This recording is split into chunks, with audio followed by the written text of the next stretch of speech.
Hello aspirants, welcome to Pathfinder. आप सभी लोगों का स्वागत है पाथफाइंडर चैनल पर। दोस्तों, इंपॉर्टेंट विषय पे हम बात करने जा रहे हैं। आपने शायद सुन लिया होगा, पिछले कल जोधपुर बांद्रा सूर्य नगरी एक्सप्रेस जो है वो डिरेल हो गई, पटरी से उतर गई।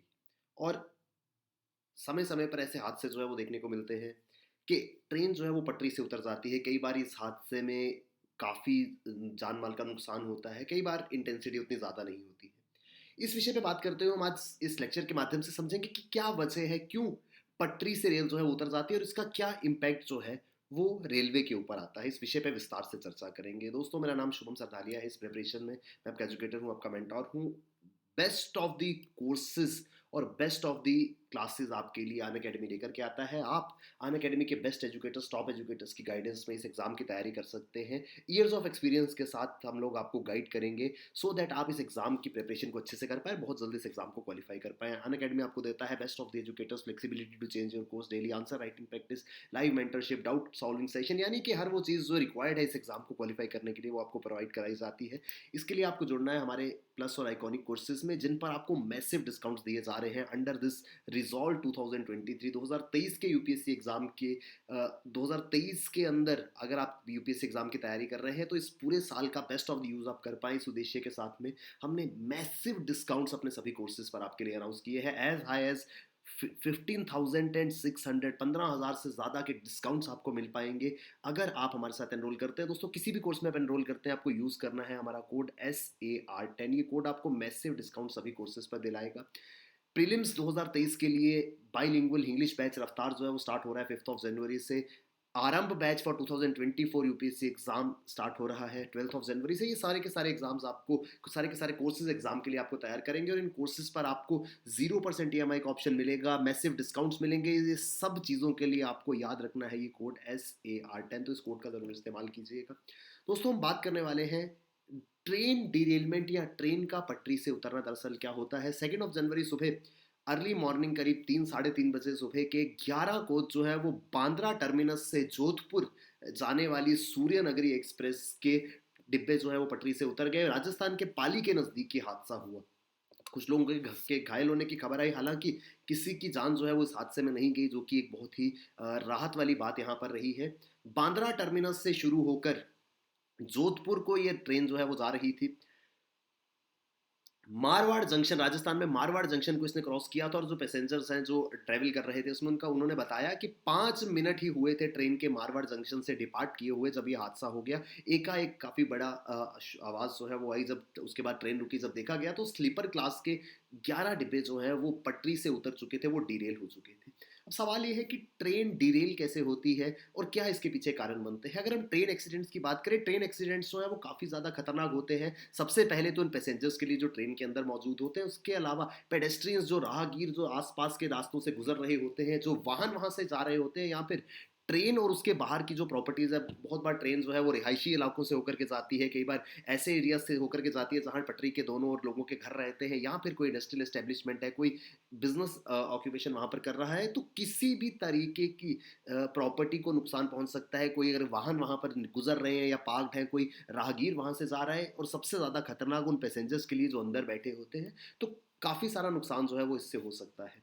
ट्रेन एक्सीडेंट्स, जिसमें कि पटरी से उतर जाना, ट्रेन की टक्कर, ऐसे हादसों की अगर हम बात करें तो दुनिया भर में हर 100 मिनट में एक आदमी की मृत्यु जो है वो ऑन एन एवरेज है। ये औसतन जो है वो ग्लोबल है कि हर 100 मिनट में एक आदमी की मृत्यु दुनिया भर में किसी ना किसी ट्रेन रिलेटेड एक्सीडेंट की वजह से हो जाती है। कभी ट्रेन कोलिजन हो सकता है, ट्रेन का पटरी से उतरना हो सकता है, या कभी चलती ट्रेन से किसी का गिर जाना। इस वजह से, इन कारणों से डेथ जो है वो हो जाती है। ज़्यादातर ट्रेन एक्सीडेंट्स जो हैं उसके पीछे ह्यूमन एरर्स जो है वो रहते हैं। अनप्रोटेक्टेड रेल क्रॉसिंग्स एक बड़ा जो है वो मुद्दा है यहाँ पर, जहाँ पे अनमेंड रेलवे क्रॉसिंग जिनको कहा जाता है, ऐसे रेलवे फाटक जहाँ पर किसी प्रकार का बैरियर जो है वो मौजूद नहीं है। भारत में भी ऐसे काफ़ी सारे अनमेंड रेलवे क्रॉसिंग्स है जहाँ पर आए दिन इस तरीके के खतरनाक हादसे जो है वो होते रहते हैं।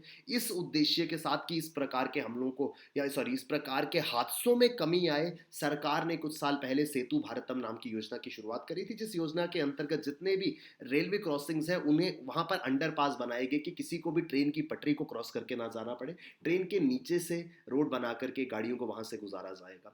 तो 80% तक हादसे जो हैं वो अनमेन्ड रेलवे क्रॉसिंग्स की वजह से होते हैं, और ज़्यादातर हादसों के पीछे इनएडिक्वेट वार्निंग डिवाइसेस होते हैं कि ट्रेन के आने पर या ट्रेन के गुजरने पर कुछ वार्निंग साइंस जो है वो उसकी ज़रूरत होती है, अगर वो ना हो तो रेल हादसे जो है वो हो जाते हैं। जब बात करें डीरेलमेंट की, तो डीरेलमेंट क्या होती है? सबसे बड़ी सिंपल सी बात है सर, आप जानते हैं कि इस तरीके के एक ट्रैक के ऊपर ट्रेन जो है वो चलती है, जहाँ पर ट्रेन के पहिए जो है वो इन रेल्स के ऊपर मूव करते हैं। जब भी ट्रेन के पहिए इन रेल से बाहर आ जाते हैं तो वो ट्रेन डीरेलमेंट कहलाती है। ज़्यादातर ट्रेन डीरेलमेंट्स जो है वो माइनर होती हैं, इसमें बहुत बड़ा नुकसान जो है वो नहीं होता है, इससे टेम्परेरी डिस्ट्रप्शन ज़रूर होता है, क्योंकि ट्रेन रूट को बाधित कर होना पड़ता है, ट्रेन वहाँ पर हादसे का शिकार हो जाती है, डिरेल हो जाती है, तो वहाँ पर फिर राहत और बचाव कार्य चलता है, उस ट्रेन को वहाँ से हटाया जाता है ताकि बाकी ट्रेनों की आवाजाही जो है वो हो सके। तो ज़्यादातर तो एक टेम्परेरी डिस्ट्रप्शन होता है, लेकिन कई बार एक पोटेंशियल हैजार्ड, एक सीरियस दुर्घटना भी यहाँ पर हो सकती है। डिरेलमेंट तब होती है जब किसी कारण की वजह से या तो कोलिजन, कोई बड़ा ऑब्जेक्ट आ गया, उसकी उसके कारण ट्रेन जो है वो पटरी से उतर गई, कभी मैकेनिकल ट्रैक फेलियर हो गया, कभी ब्रोकन रेल्स थे, वो पटरियां जिस पे ट्रेन चलती है वो टूटी हुई थी, या फिर पहिए जो है वो डिफेक्टिव थे। ऐसे किन्हीं कारणों के कारण ट्रेन डिरेलमेंट जो है वो होती है।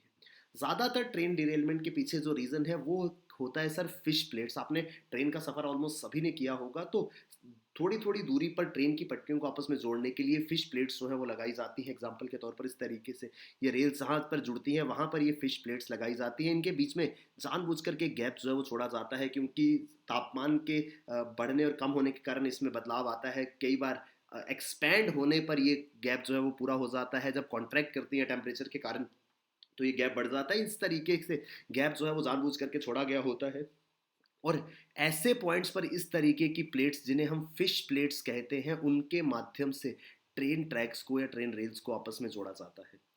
कई बार यहाँ पर किसी प्रकार की गड़बड़ हो जाए, जैसे ये बोल्ट्स जो हैं, अगर ये बोल्ट्स सही ढंग से काम ना कर रहे हो या इनकी प्रॉपर मेंटेनेंस या रिपेयर ना हो, तो ये बोल्ट्स जो हैं, ये नट्स और बोल्ट्स के माध्यम से, क्योंकि रेल्स को आपस में जोड़ा जाता है इन आयरन रेल्स को, तो अगर ये बोल्ट्स समय समय पर रिपेयर नहीं होते हैं तो ये लूज हो सकते हैं। इनके लूज होने की वजह से इस तरीके का बड़ा हादसा हो सकता है, जहाँ पे ट्रेन जो है वो पटरी से उतर सकती है। कई बार क्या होता है सर, इमरजेंसी ब्रेक्स, आपातकालीन स्थिति में ट्रेन की जब ब्रेक लगाई जाती है, जैसे कई बार होता है कोई व्यक्ति आ गया, कोई वाहन आ गया, कोई जानवर आ गया, तो कोशिश ये रहती है कि इमरजेंसी ब्रेक लगा करके ट्रेन को रोक दिया जाए, ताकि उस व्यक्ति को, उस ऑब्जेक्ट को, जो भी रास्ते में आया, उसे कोई नुकसान ना पहुंचे।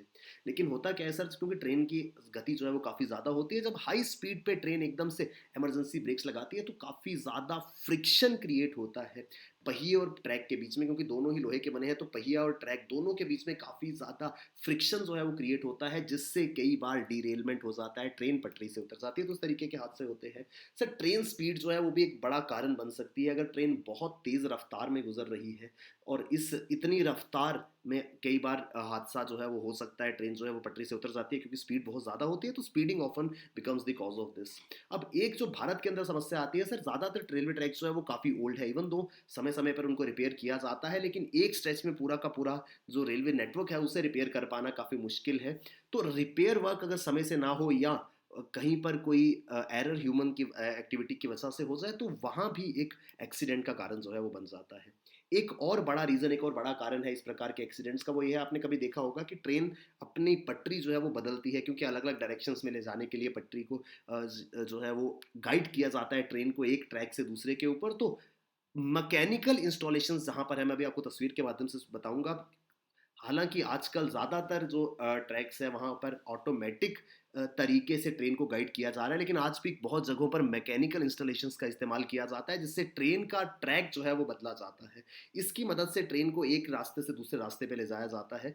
इस प्रकार से आपने देखा होगा, जैसे मान लीजिए यहाँ से एक ट्रेन जो है वो आ रही थी, तो यहाँ पर इस पॉइंट पर आप देख रहे हैं ये बीच में गैप है, तो गैप की वजह से वो ट्रेन इस ट्रैक पर ना जाकर के इस ट्रैक पर चली जाएगी और इस डायरेक्शन में चली जाएगी। सो ये मैकेनिकल इंस्टॉलेशंस है, आजकल इनको ऑटोमेटिक जो है वो कर दिया गया है, लेकिन कई बार ये मैकेनिकल इंस्टॉलेशंस पर भी ट्रेन के डीरेल होने का खतरा रहता है, तो मैकेनिकल इंस्टॉलेशंस जो है उन्हें धीरे धीरे फेज आउट किया जा रहा है। ये कुछ कारण है जिसकी वजह से ट्रेन जो है वो पटरी से उतर जाती है। एक जो इंपॉर्टेंट रीज़न मैंने आपको बताया कि बहुत तेज़ी से अगर ट्रेन जा रही है तो भी वो डीरेल हो सकती है। अगर ट्रेन के पहिए व्हील्स जो हैं उन्हें समय-समय पे रिपेयर ना किया जाए तो वो भी जाम हो जाते हैं और ये जो जैम्ड व्हील्स है ये एक्सीडेंट का कारण बनते हैं। Turning and accelerating with the jammed wheel, अब ये तो ऑब्वियस सी बात है, अगर एकदम से पहिए जो हैं वो जाम हो गए तो ऐसे में स्पीड बढ़ाना या ट्रेन को टर्न करना बहुत ज़्यादा खतरनाक होगा, क्योंकि वो जैम्ड पहिए जो हैं वो एकाएक पटरी से उतर जाएँगे।